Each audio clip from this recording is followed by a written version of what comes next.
What's up, YouTube? Sean Forney here. It's been a while because I haven't put a lot of miles on my Blackwing yet, so I just want to do a 1,000-mile update on what my thoughts are on the Blackwing. So had the car for, oh geez, let's see, I think it got delivered in July after a 13-month wait, for anybody that's been watching my other videos. Been taking the car out on nice days, and did the 500-mile break-in, all that good stuff.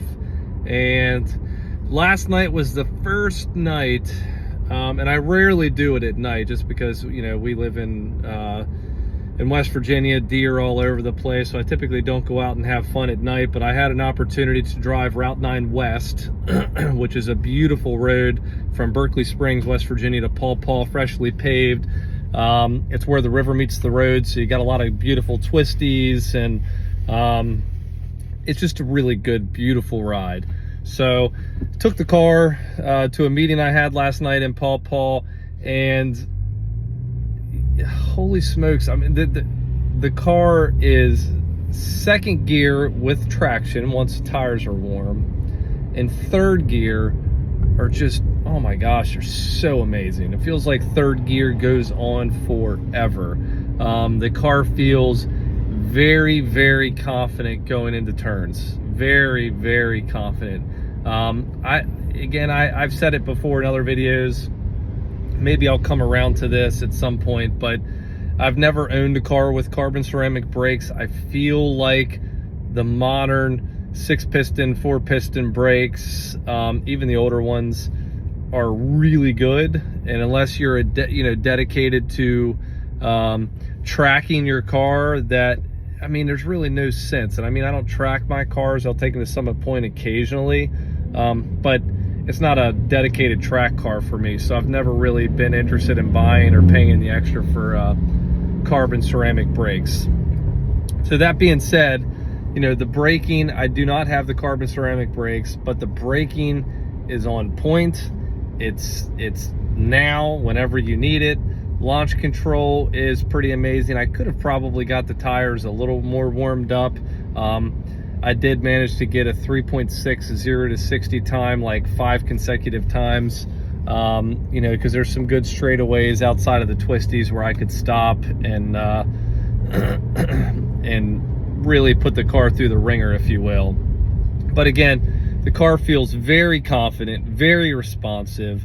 And after last night, I have a feeling I'll probably be driving this car a lot more. I have been patiently awaiting finding a new GT3. That is what I'm actively looking for currently to add to the collection. But I'm not paying $80,000 to $100,000 over sticker for a car. I won't do it. So I am just going to wait it out, patiently wait the market. The market seems like it is kind of correcting a little bit with them, so just going to keep on waiting. But again, back to the Cadillac. I've never been, I've had rev match now on probably 4 or 5 cars that I've owned, and I've never really used it because I like heel toe and I like doing all that stuff myself. But last night I did go ahead and let the computer do that stuff for me, and oh my gosh, it makes it so easy. I feel like it's definitely cheating, but it's perfect. It never misses a beat. But the car, again, has loads of power, has power in all the right places. It feels very confident going into tight corners. The braking is amazing, handling's amazing, traction I feel like is the only thing. And what do you expect? 668 horsepower in a rear-wheel drive muscle car that's American, right? America. That's what you get. The tires. I feel like maybe companies should start going to the R888s or whatever. But Michelin Pilot, the cups. Apparently they're pretty good. I've had them on a lot of my cars, and they do, once they warm up, they are I mean, they do instill a lot of confidence in your traction. So, but really, I mean, I don't have any complaints, because who doesn't like to do smoky burnouts or spin the tires? So I feel like that's what America is about. Now this car, again, is kind of like a morph or a hybrid, if you will, in the power handling. Cadillac did a phenomenal job, and overall, you know, this car is probably one of the most overall enjoyable cars that I've probably driven. I've driven a lot of cars. That's probably a pretty bold statement. I'd have to think about it a little more before I confirm that statement. My GT4 was probably the all-around best car I've ever had. This car might be the most fun car outside of my Supra, but modern supercar.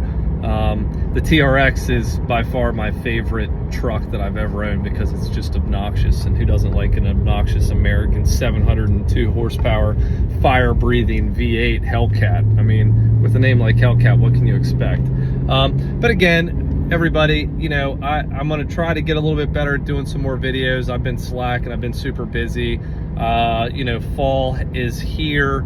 It's getting cold, which is, I like to get my cars out during the fall and enjoy them and all that good stuff. So I'm optimistic I'll be able to make some more videos soon. But I really wanted to give you my 1,000-mile overview of the car review.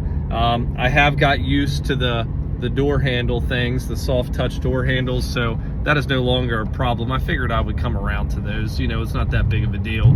Again, first world problems, right? But overall, the car, you know, the way you sit in the seats, the way it shifts, the way it turns, everything about the car I'm extremely pleased with. It, again, it has power in all the right places. It's absolutely comfortable with the amenities. Again, those who don't know, but my car, I was not able to get, I ordered it with carbon 1, carbon 2, the carbon back seats. I wasn't able to get those because they were on constraint, so I took the car without that stuff. It has everything else but those and the carbon ceramic brakes, so it has the PDR and parking package, all that good stuff. But again, Cadillac did a phenomenal job. Cadillac, you should give yourself a round of applause. For those that are watching the video, if you have ordered yourself a 2023, maybe comment below and let me know